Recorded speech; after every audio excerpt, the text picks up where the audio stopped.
Welcome back to 50 Famous Stories Retold.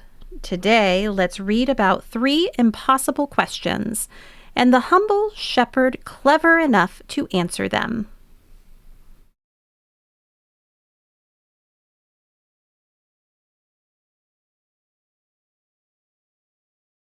Let's look at the vocabulary and key places for our story.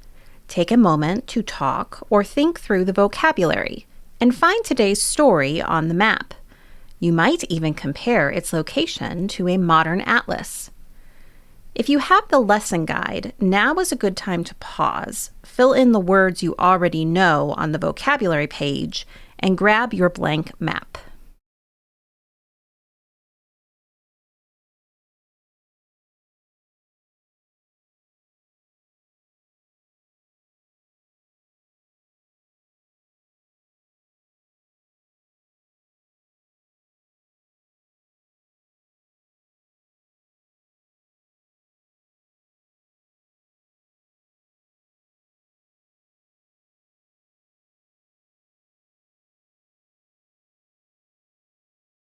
King John and the Abbot, Part 1, The 3 Questions.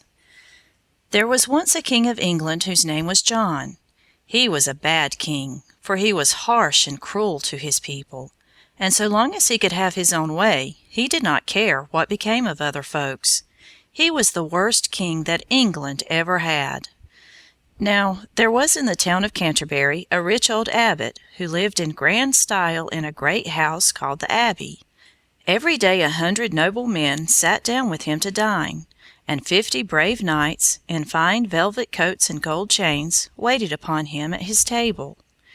When King John heard of the way in which the abbot lived, he made up his mind to put a stop to it, so he sent for the old man to come and see him. "How now, my good abbot," he said, "I hear that you keep a far better house than I. How dare you do such a thing? Don't you know that no man in the land ought to live better than the king?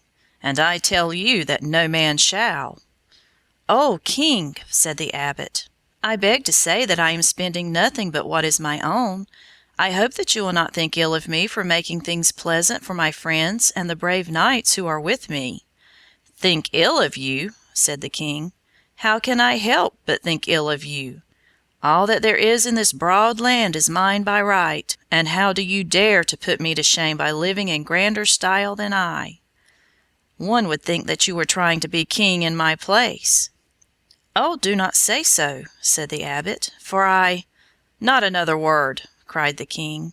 "Your fault is plain, and unless you can answer me 3 questions, your head shall be cut off, and all your riches shall be mine." "I will try to answer them, O king," said the abbot. "Well, then," said the king, "as I sit here with my crown of gold on my head, you must tell me to within a day just how long I shall live. Secondly, you must tell me how soon I shall ride round the whole world. And lastly, you shall tell me what I think." "O king," said the abbot, "these are deep, hard questions, and I cannot answer them just now. But if you will give me 2 weeks to think about them, I will do the best that I can." "2 weeks you shall have," said the king, "but if then you fail to answer me, you shall lose your head, and all your lands shall be mine." The abbot went away very sad and in great fear. He first rode to Oxford. Here was a great school called a university, and he wanted to see if any of the wise professors could help him. But they shook their heads, and said that there was nothing about King John in any of their books. Then the abbot rode down to Cambridge, where there was another university, but not one of the teachers in that great school could help him. At last, sad and sorrowful, he rode toward home to bid his friends and his brave knights good-bye, for now he had not a week to live. Part 2. The 3 Answers.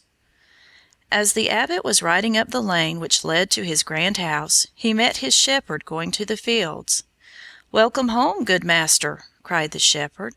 "What news do you bring us from great King John?" sad news," said the abbot, and then he told him all that had happened. "Cheer up," "Cheer up, good master," said the shepherd. "Have you never yet heard that a fool may teach a wise man wit? I think I can help you out of your trouble." "You help me!" cried the Abbot. "How? How?"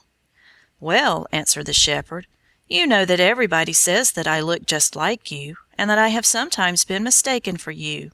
So lend me your servants and your horse and your gown, and I will go up to London and see the king.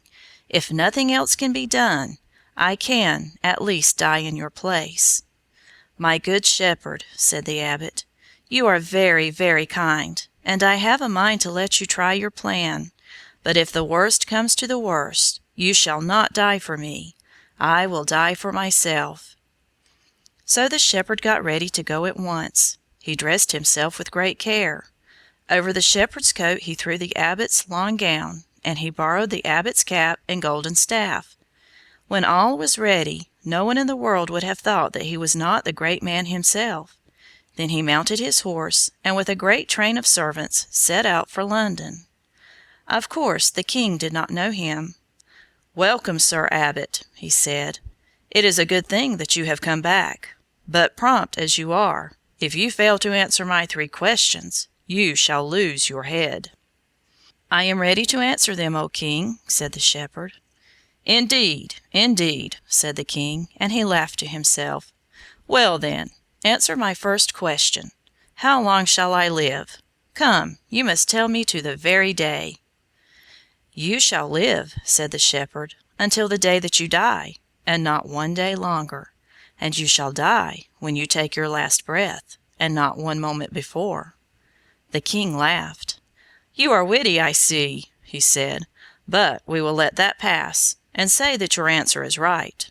And now tell me how soon I may ride round the world." "You must rise with the sun," said the shepherd, "and you must ride with the sun until it rises again the next morning. As soon as you do that, you will find that you have ridden round the world in 24 hours. The king laughed again. "Indeed," he said, "I did not think that it could be done so soon. You are not only witty, but you are wise, and we will let this answer pass. And now comes my 3rd and last question. What do I think?" "That is an easy question," said the shepherd. "You think that I am the Abbot of Canterbury, but to tell you the truth, I am only his poor shepherd, and I have come to beg your pardon for him and for me." And with that, he threw off his long gown. The king laughed loud and long. "A merry fellow you are," said he, "and you shall be the Abbot of Canterbury in your master's place." "O king, that cannot be," said the shepherd, "for I can neither read nor write." "Very well, then," said the king. "I will give you something else to pay you for this merry joke. I will give you 4 pieces of silver every week as long as you live, and when you get home, you may tell the old Abbot that you have brought him a free pardon from King John."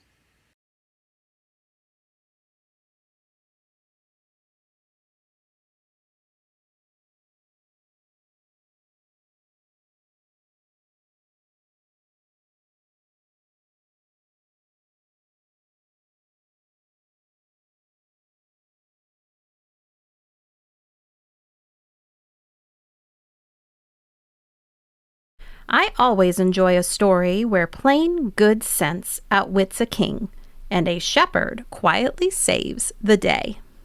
We do the planning, the books come alive, your child does the learning. See you next time.